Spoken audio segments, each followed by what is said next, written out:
श्री स्वामी समर्थ। स्वागत आहे तुमचं माझ्या YouTube चॅनल मध्ये। आजचा दिवस तुम्हाला खूप छान सुख समाधानाचा आणि आनंदाचा जाऊ देत ही स्वामींच्या चरणी प्रार्थना करते आणि आज या नवीन व्हिडिओला सुरुवात करते।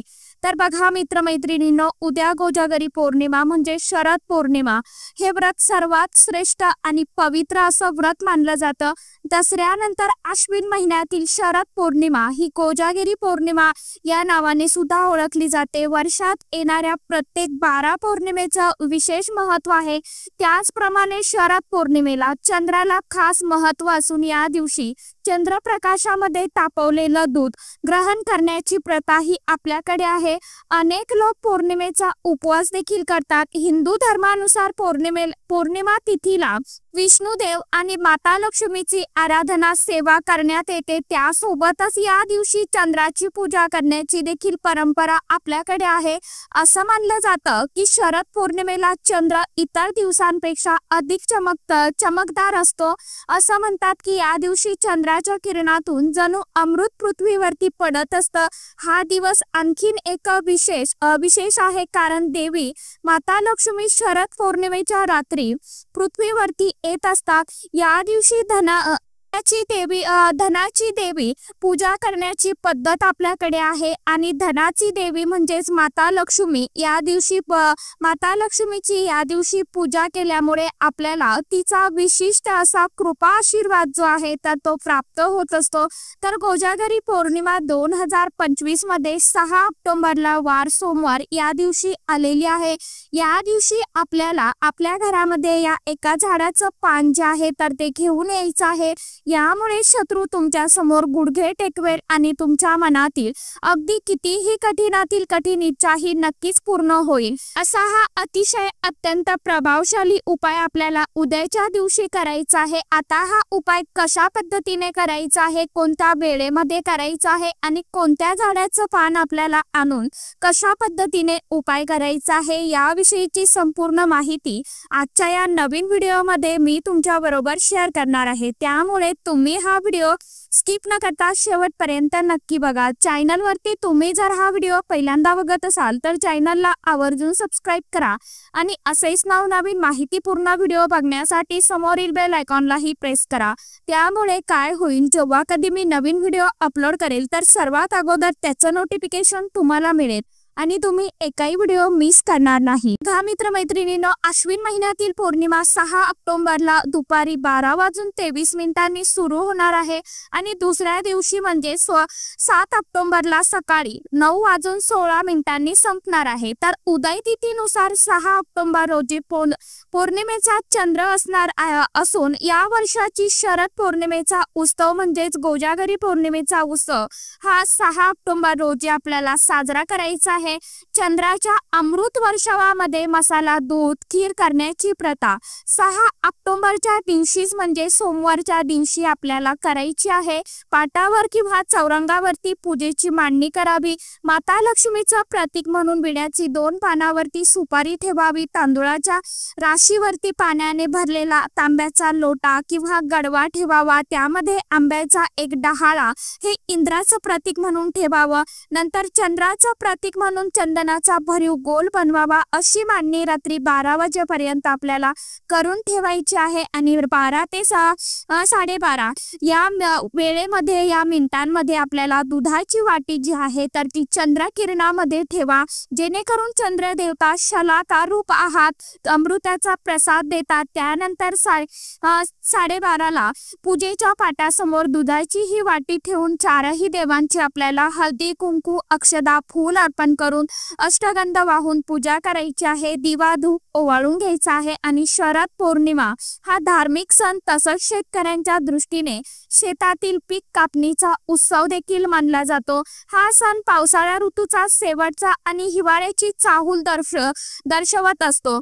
या तिथीला माता लक्ष्मी आणि भगवान श्रीकृष्णाची उपासना देखील केली जाते। शरद पौर्णिमेच्या रात्री चंद्र हा त्याच्या 16 कलांनी परिपूर्ण असतो। या दिवशी खीर बनवून ती रात्री चंद्राच्या प्रकाशामध्ये ठेवल्याने खिरीमध्ये अमृताचे कण जे आहे तर ते पडत असतात आणि ती ग्रहण केल्यामुळे आपल्या जीवनातील सर्व रोगराई दुःख जे आहे तर ते हळूहळू दूर होत असतात। या दिवशी चंद्राला आपल्याला अर्घ्य जे आहे तर ते अर्पण करायचं आहे आणि माता लक्ष्मीला प्रसन्न करण्यासाठी आपल्याला या दिवशी अतिशय अत्यंत काही प्रभावशाली उपाय देखील करायचे असतात।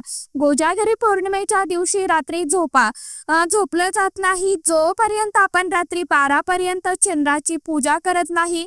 कोजागरी पौर्णिमेचा अर्थच असा आहे की कोण जागा आहे, कोण जागरण करत आहे। त्यामुळे माता लक्ष्मी या दिवशी संपूर्ण पृथ्वी तलावरती भ्रमण करत असतात। त्या लक्ष्मी या दिवशी संपूर्ण पृथ्वी तलावरती भ्रमण करत असतात आणि बघत असतात की कोण जागरण करत आहे, कोण सेवा करत आहे, उपाय करत आहे आणि त्याच्या कष्टाचं मेहनतीचं फळ जे आहे तर ते देण्याचं काम भगवान विष्णुदेव आणि माता लक्ष्मी त्याला करत असतात, देत असतात।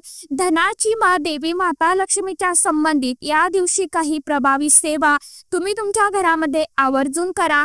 त्यामध्ये माता लक्ष्मीला प्रसन्न करण्यासाठी घरामध्ये या दिवशी आपण लक्ष्मी चालीसा, विष्णू चालीसा, व्यंकटेश स्तोत्रम, श्री सूक्तम, लक्ष्मी गायत्री मंत्र, विष्णू गायत्री मंत्र, कुबेर मंत्र यासारख्या सर्व सेवा ज्या आहेत तर त्या आपल्याला करायच्या आहे।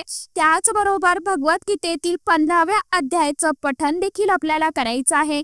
या सेवा केल्यामुळे माता लक्ष्मी आपल्यावरती प्रसन्न होत असते आणि आपले जे काही पैसा येण्याचे मार्ग बंद झालेले आहेत तर ते हळूहळू खुले होत असतात। म्हणून आपल्याला या सेवा ज्या आहेत आपल्याकडनं रोज करणं होत नाही, परंतु अशा ठराविक तिथीला सेवा केल्यामुळे आपल्या आयुष्यामध्ये जी काही अडथळे संकटे आहेत तर ती दूर होत असतात। म्हणून आवर्जून आपल्याला सेवा करायची असतात। बघा आपल्या आजूबाजूला अनेक प्रकारची झाडं झुडपं असतात आणि त्या झाडा झुडपांमध्ये साक्षात दैवी शक्ती ज्या आहेत तर त्या निवास करत असतात। त्या झाडा झुडपांची पूजा केल्यामुळे आपल्या घरामध्ये असणारे जे काही दोष आहेत तर ते दूर होत असतात। भगवान विष्णुदेव स्वतः भगवद्गीतेमध्ये आपल्याला सांगतात की मी स्वतः एक पिंपळ वृक्ष आहे। महादेवांचा निवास हा बेलाच्या झाडामध्ये असतो। शमीच्या झाडाची पूजा केल्यामुळे शनिदेवाचा कृपा आशीर्वाद आपल्याला मिळत असतो। त्याचबरोबर विड्याच्या पानामध्ये माता लक्ष्मीचा निवास असतो। अशा वेगवेगळ्या प्रकारच्या झाडांची आपण वेगवेगळ्या पद्धतीने वेगवेगळ्या दिवशी पूजा करत असतो। कोजागरी पौर्णिमा हा दिवस खूप महत्त्वाचा दिवस आहे। जर तुम्ही या संपूर्ण 12 महिन्याच्या पौर्णिमेचा जर कोणतेही तुम्हाला उपाय करायला जमत नसेल, कोणतीही सेवा करणं तुमच्याकडनं होत नसेल तर मग कोजागरी पौर्णिमेच्या दिवशी तुम्ही हा उपाय आणि सेवा आवर्जून करून बघा। याचा खूप चांगला लाभ जो आहे तर तो नक्कीच तुम्हाला काही दिवसामध्ये बघायला मिळेल। तुम्ही खूप कष्ट करताय, मेहनत करताय, परंतु तरीही तुमच्या कष्टाचं मेहनतीचं फळ हे तुम्हाला मिळत नसेल, घरामध्ये आलेला पैसा घरामध्ये टिकत नसेल, सतत तो या ना त्या कारणाने खर्च होत आहे, कुठेतरी अडचणी अडथळे तुमच्या आयुष्यामध्ये येत आहे किंवा आजारपणामध्ये पैसा खर्च होऊन जात असेल, त्याचबरोबर तुम्हाला असं वाटतं की आपल्या घराला कोणाची तरी नजर लागलेली आहे किंवा घरामध्ये वेगळ्याच प्रकारचं एक दारिद्र्य आहे की पैसा येतोय परंतु तो टिकून राहत नाही, अप्राप्त लक्ष्मी आपल्याला प्राप्त होत नाही, आलेली लक्ष्मी जी आहे तर ती स्थिर स्वरूपामध्ये राहत नाही, मनामध्ये तुमच्या अनेक इच्छा आहेत, मग त्या इच्छा तुमच्या लक्ष्मी प्राप्तीबद्दल असेल, कर्जमुक्तीबद्दल असेल, धनप्राप्तीबद्दल असतील, अशा तुमच्या ज्या काही समस्या आहेत ना तर त्यासाठी तुम्हाला हा जो उपाय आहे तर तो करून बघायचा आहे।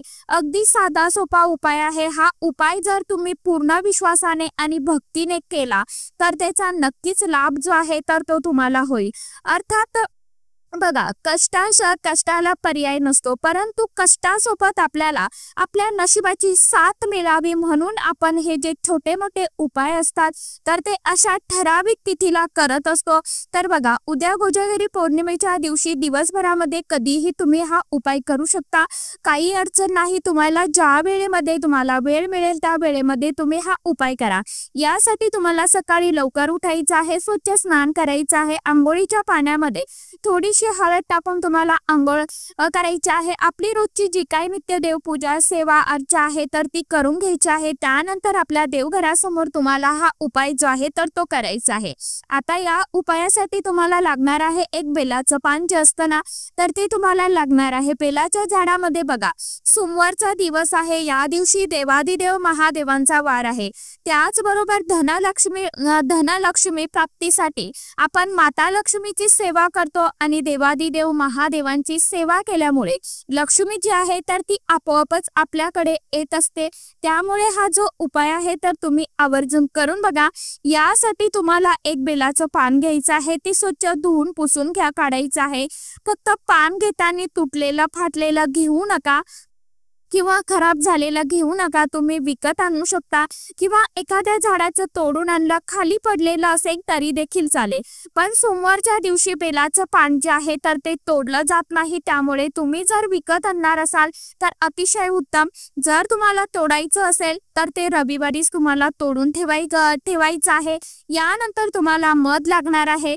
हे मध एका छोट्याशा डबीमध्ये तुम्हाला घ्यायचं आहे। देवघरासमोर तुम्हाला बसायचं आहे। आपल्याकडे चंदन असतं, लाल चंदन पिवळं चंदन, तर त्या लाल चंदनाचा एक टिंबा तुम्हाला टिका जो आहे तर तो त्या पानावरती द्यायचा आहे। 3 पानं असतात बघा, तर त्या 3ही पानावरती एक एक लाल चंदनाचा टिका तुम्हाला द्यायचा आहे। आता जर तुमच्याकडे लाल चंदन नसेल तर मग तुम्ही कुंकवाच्या सहाय्याने थोडंसं ओलं कुंकू केलं आणि त्याचा लाल रंगाचा एक टिका त्या पानावरती दिला तरी देखील हरकत नाही। त्यानंतर बघा काय करायचं आहे, हे पान जे आहे तर ते आपल्या उजव्या हातामध्ये घ्यायचं आहे।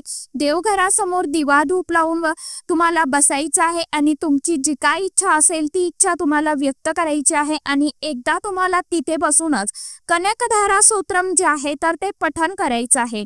त्यानंतर एका थोड्याशा डबीमध्ये तुम्हाला मध घ्यायचं आहे आणि त्या मधामध्ये हे पान जे आहे तर ते तुम्हाला ठेवून द्यायचं आहे।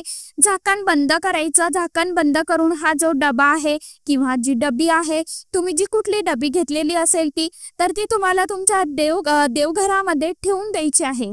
आता ही केव्हा ठेवायचं, जर जोपर्यंत तुमची इच्छा पूर्ण होत नाही तोपर्यंत तुम्हाला ठेवायची आहे। पण बघा 8 दिवसाच्या आतमध्येच तुम्हाला थोडाफार तरी फरक जाणवायला सुरुवात होईल की तुमची जी काही इच्छा असेल तर ती तुमची इच्छा पूर्ण होताना तुम्हाला दिसून येईल।